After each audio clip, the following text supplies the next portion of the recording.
یہ سب رسول اللہ کی طرف سے بھیجے گئے جن میں بعض کو بعض پر فضیلت دی گئی، کسی سے اللہ نے براہ راست کلام فرمایا اور کسی کے درجات بلند کیے۔ عیسیٰ بن مریم کو واضح نشانیاں عطا کی گئیں اور پاک روح کے ذریعے ان کی مدد فرمائی گئی۔ اگر اللہ چاہتا تو ان کے بعد آنے والے لوگ دلائل واضح ہو جانے کے باوجود آپس میں نہ جھگڑتے، مگر اختلاف ہوا، کچھ ایمان لائے اور کچھ منکر بنے۔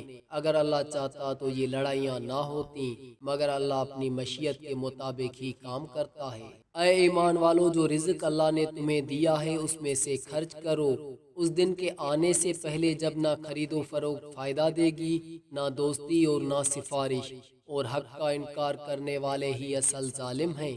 اللہ ہی سچا معبود ہے، اس کے سوا کوئی عبادت کے لائق نہیں۔ وہ ہمیشہ زندہ اور ساری کائنات کو سنبھالنے والا ہے، اسے نہ نیند آتی ہے نہ اونگ۔ آسمانوں اور زمین میں جو کچھ ہے سب اسی کا ہے۔ کون ہے جو اس کی اجازت کے بغیر اس کے حضور سفارش کر سکے؟ وہ سب کچھ جانتا ہے جو مخلوق کے سامنے ہے اور جو ان سے پوشیدہ ہے۔ لوگ اس کے علم میں سے اتنا ہی جان سکتے ہیں جتنا وہ چاہے۔ اس کی سلطنت آسمانوں اور زمین پر پھیلی ہوئی ہے اور ان کی حفاظت اسے ہرگز تھکاتی نہیں۔ وہی سب سے بلند اور عظمت والا ہے۔ دین کے معاملے میں کسی پر زبردستی نہیں، کیونکہ ہدایت اور گمراہی کا فرق صاف ظاہر ہو چکا ہے۔ اب جو باطل طاقتوں کا انکار کر کے اللہ پر ایمان لاتا ہے، وہ ایک ایسے مضبوط سہارے کو تھام لیتا ہے جو کبھی ٹوٹنے والا نہیں، اور اللہ سب کچھ سننے والا، سب کچھ جاننے والا ہے۔ اللہ ایمان والوں کا مددگار ہے، وہ انہیں اندھیروں سے نکال کر روشنی کی طرف لے آتا ہے، اور جنہوں نے کفر اختیار کیا ان کے ساتھی باطل قوتیں ہیں جو انہیں روشنی سے اندھیروں کی طرف لے جاتی ہیں۔ یہی لوگ دوزخ والے ہیں اور وہ اسی میں ہمیشہ رہیں گے۔ کیا تم نے اس شخص کا حال نہیں دیکھا جس نے ابراہیم سے اس کے رب کے بارے میں جھگڑا کیا، اس وجہ سے کہ اللہ نے اسے بادشاہی دی تھی؟ جب ابراہیم نے کہا کہ میرا رب وہ ہے جو زندگی بھی دیتا ہے اور موت بھی، تو اس نے کہا کہ میں بھی زندگی اور موت دے سکتا ہوں۔ ابراہیم نے فرمایا اللہ سورج کو مشرق سے نکالتا ہے، تم اسے مغرب سے نکالو۔ یہ سن کر وہ منکر لاجواب ہو گیا، اور اللہ ظالم لوگوں کو ہدایت نہیں دیتا۔ یا اس شخص کی مثال لو جو ایک ویران بستی پر گزرا جس کی چھتیں گری پڑی تھیں۔ اس نے کہا اللہ اسے مرنے کے بعد کیسے زندہ کرے گا؟ تو اللہ نے اسے 100 برس تک مردہ رکھا، پھر زندہ کر دیا۔ پوچھا تم کتنی مدت ٹھہرے رہے؟ اس نے کہا ایک دن یا دن کا کچھ حصہ۔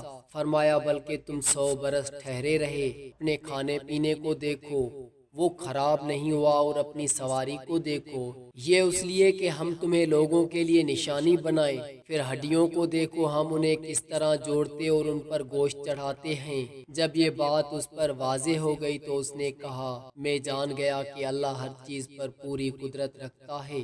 اور جب ابراہیم نے عرض کیا اے میرے رب، مجھے دکھا دے کہ تو مردوں کو کیسے زندہ کرتا ہے۔ فرمایا کیا تم ایمان نہیں رکھتے؟ عرض کیا ایمان تو ہے مگر دل کا اطمینان چاہتا ہوں۔ فرمایا 4 پرندے لو، انہیں اپنے ساتھ مانوس کرو، پھر ہر پہاڑ پر ان کا ایک حصہ رکھ دو، پھر انہیں پکارو، وہ تمہارے پاس دوڑتے ہوئے آئیں گے، اور جان لو کہ اللہ غالب اور حکمت والا ہے۔ جو شخص اللہ کی راہ میں اپنا مال خرچ کرتا ہے وہ ایک ایسے دانے کے مترادف ہے جس سے 7 بالیاں نکلتی ہیں، ہر بالی میں 100 دانے ہوں۔ اللہ جس کے لیے چاہے اسے بڑھا دیتا ہے، اللہ علم والا اور وصیت دینے والا ہے۔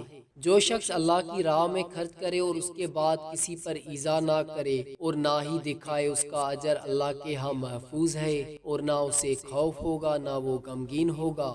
نرمی اور اچھی بات سے دی گئی صدقہ سخت کلام اور ایذا دینے سے بہتر ہے۔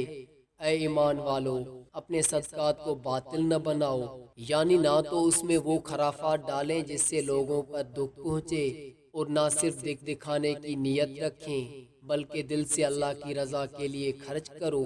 جو شخص اللہ کی رضا کے لیے خرچ کرے اور اس کے بعد دل میں کسی خوبی کی امید رکھے یا کسی ایذا کے بغیر، اللہ اسے بڑھا دیتا ہے اور اس کے لیے عظیم اجر ہے۔